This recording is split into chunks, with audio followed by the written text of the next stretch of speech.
Good morning and welcome to our watercolor journey. Today we're going to paint this little landscape. We are going to use Indanthrene Blue, raw sienna, transparent yellow, transparent sienna, Quinacridone Red and neutral tint. The brushes we're going to use is the Hwahong #1 Hake, the Rosemary Co Kolinsky sable #7 and #3 round, and also the Princeton Aqua Elite #1 liner. The paper we're using is Potentate Rough 100% cotton. Wet your paper so that it's completely soaked. I missed the part where I put the blue into the sky, but then I started adding transparent sienna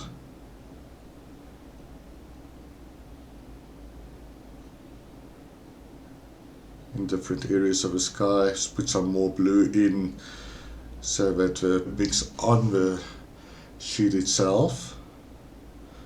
I also put some raw sienna into the sky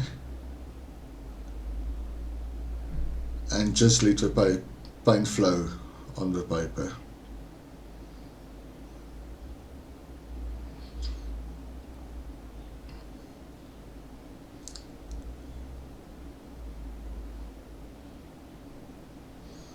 One of my favorite colors is neutral tint because it darkens the area very quickly. I also added some more blue to intensify the color.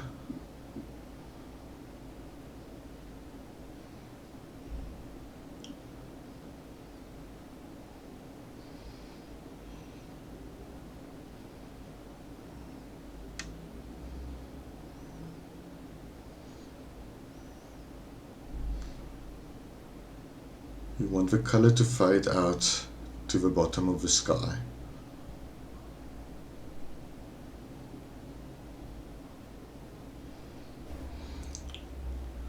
I use some more pigment to give some more variation to the sky.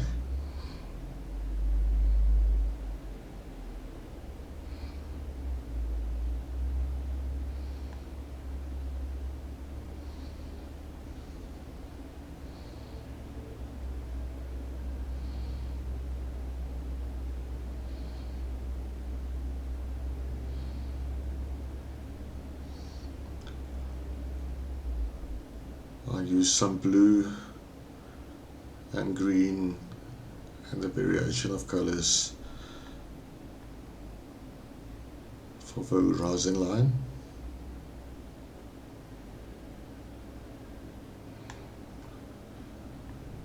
And I started making the front of the page warmer. Added some reds, the transparent sienna, the yellows.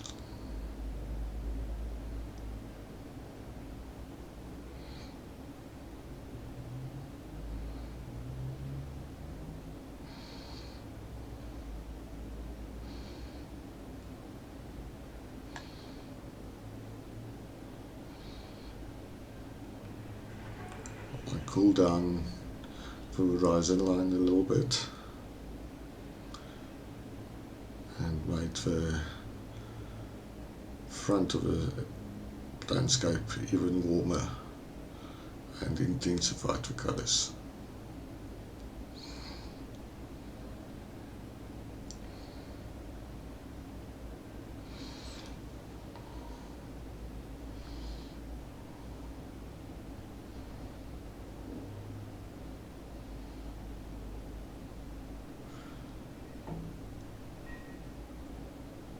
I decided to create some trees and bushes in the right hand side on the horizon line.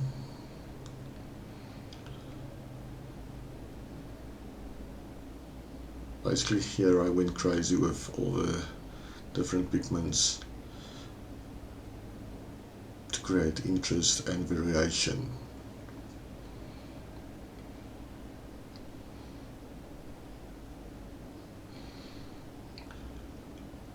And the key point is let the watercolor do its own magic.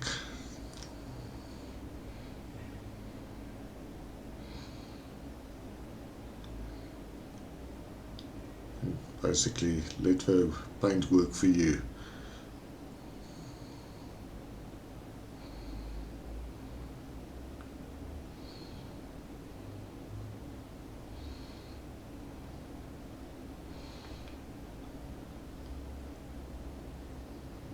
I'll use some neutral tint again, just to create a bit more shadow at the bottom of the bushes and inside the area where the plants and trees are.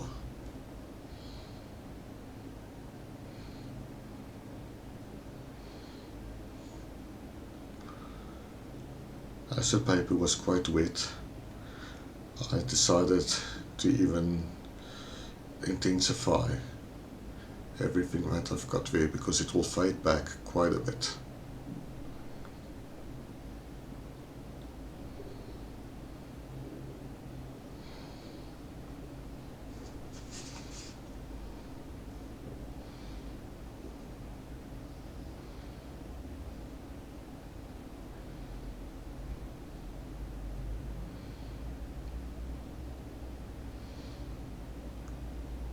It's just time to play around with the colors.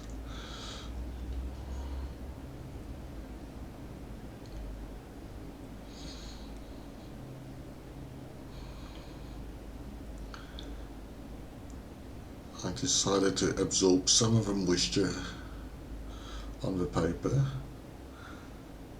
because I didn't want really undesired effects from the extra moisture there.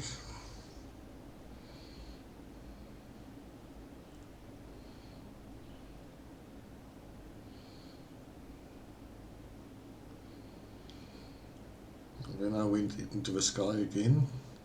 As it was still wet, I can still intensify the color.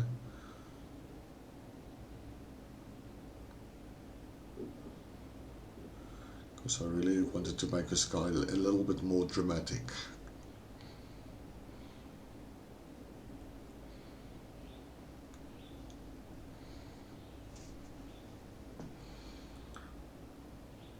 So much fun to see what watercolor can do for you.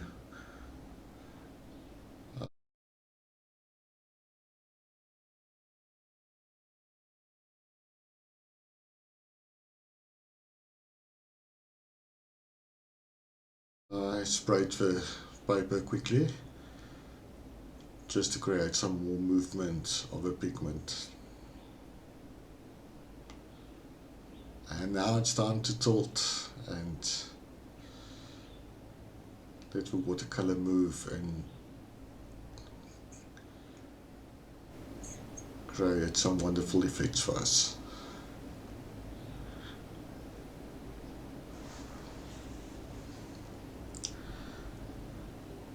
I think we're done with the first part now, and now it's time to let the paper dry.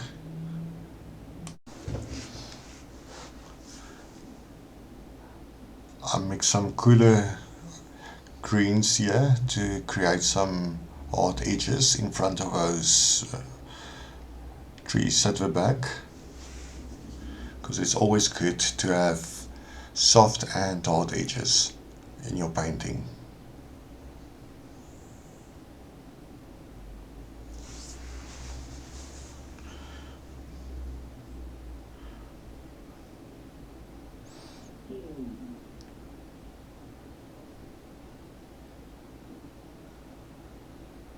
Now I'm going to mix a little bit of color for the tree that I'm going to put in.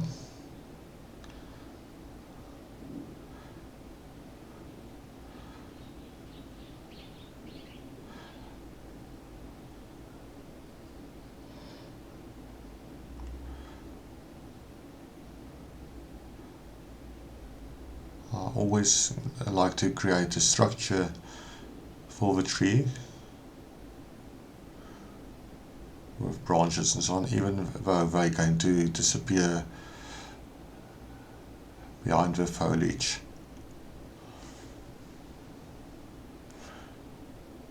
It just always gives me something to work with.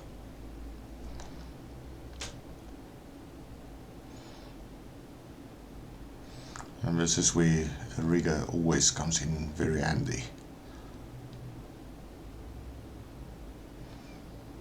Now time for the foliage.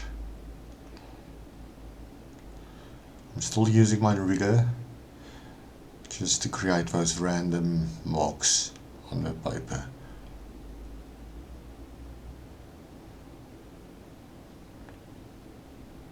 I'm using the rosemary to create soft edges on the left hand side of a tree.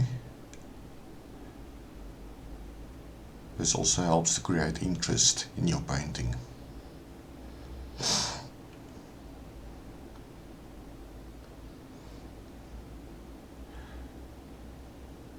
Now I'm busy creating a connection between all the parts of the painting.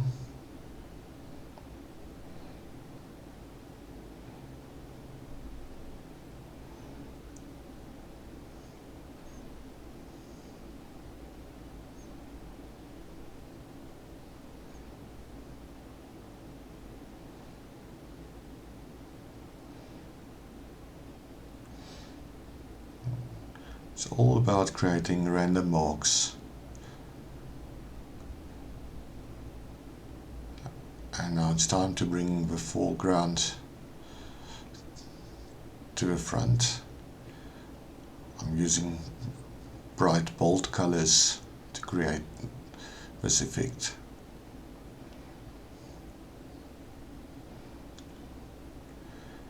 And still let the watercolor do its magic and mix and blend on the paper.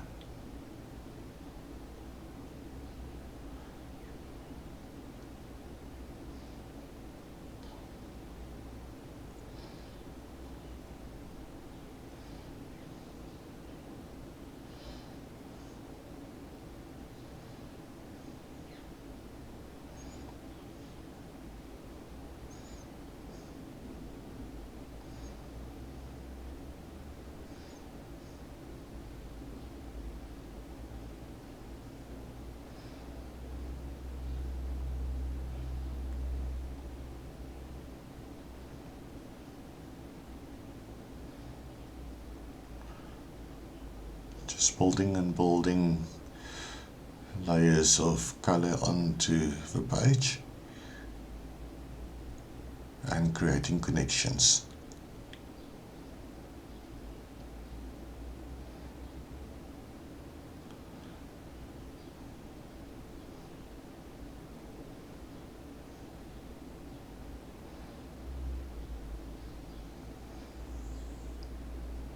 You can see with these bold colors that I used in front, how it pushes the background way to the back.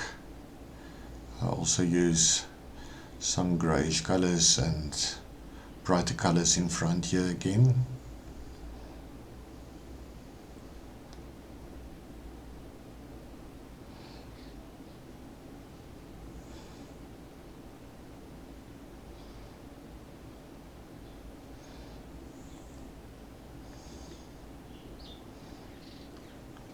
Just one of those little paintings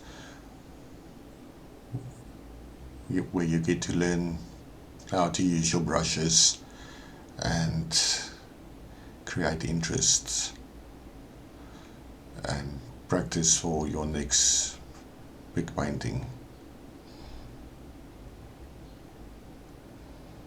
I think this is it for this painting. Here's the end result.